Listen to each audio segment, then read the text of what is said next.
시작하겠습니다. 진보당 수석 대변인 홍성규입니다. 오늘 두 가지 말씀 드리겠습니다. 첫 번째입니다. 확고한 안보태세 확립을 고등학교 선배 소원 수리로 합니까? 급작스럽고 전혀 상식적이지 않은 대통령의 전격적인 외교 안보라인 개편에 대한 해석이 분분합니다.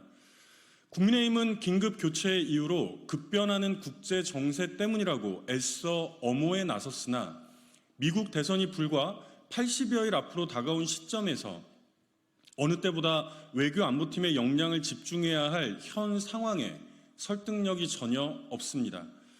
보수와 진보를 막론하고 모든 언론에서 일제히 강한 의문과 비판을 쏟아내고 있는 이유입니다.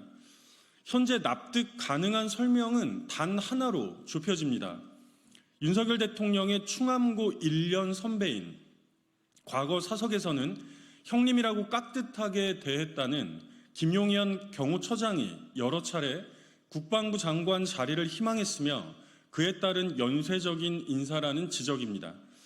이른바 여권 핵심 관계자조차 김용현 장관 지명을 위해 시작된 인사라고 평가할 정도입니다. 어느 때보다 국제정세가 혼란스러운 이 와중에, 어느 때보다 한반도의 긴장과 갈등이 고조된 이 와중에, 어느 때보다 외교안보 역량이 강화되어야 할 이 와중에 대통령은 외교안보 중책의 자리를 고등학교 선배 소원술이나 들어주는 데 던지고 있습니까? 확고한 안보태세 확립을 고등학교 선배 소원수리로 합니까?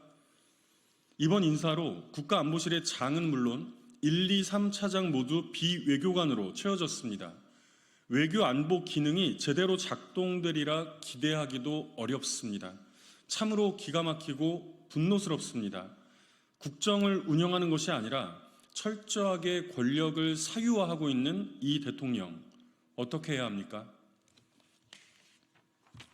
두 번째입니다. 아리셀 중대재해 참사 대책이요? 노동부 다시 내놓으십시오. 이정식 고용노동부 장관이 아리셀 중대재해 참사에 대한 특별 근로감독 결과와 이른바 대책이라는 것을 내놓았습니다. 하나만 묻고 싶습니다.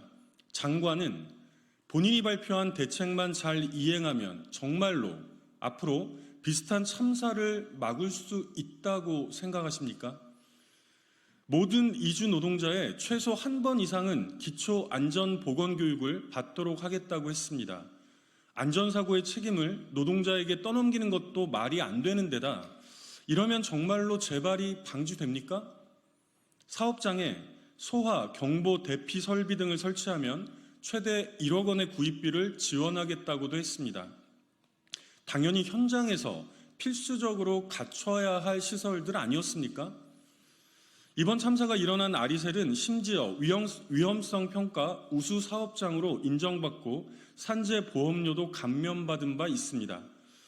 그럼에도 고용노동부는 이 허술하고 믿을 수 없는 평가 제도 관련하여 근본적 개혁안조차 전혀 내놓지 않았습니다. 마지못해 형식적으로 내놓은 이런 몇 가지 언급이 아니라 우리 노동자와 시민들이 줄기차게 거듭하여 요구하고 경고했던 것은 위험의 외주화, 위험의 이주화에 대한 근본 대책들이었습니다. 현장에 만연한 위장 도급과 불법 파견 등 고용 구조를 전면적으로 개선해야 한다는 것이었습니다. 그러나 이에 대한 대책은 눈을 씻고 봐도 찾아볼 수가 없습니다. 제조업 산업단지 대책도, 리튬 배터리 화학 폭발 사고에 대한 대책도 전혀 없습니다. 23명, 그 무엇과도 바꿀 수 없는 우리 노동자의 목숨을 앗아간 참사에 대한 정부 당국의 무책임한 대응과 태도를 강력히 규탄합니다. 고용노동부는 특별 근로 감독 다시 하시고 대책도 다시 수립하십시오. 무엇보다 현장 노동자들의 요구와 목소리에 제발 좀 귀를 기울이십시오. 이상입니다.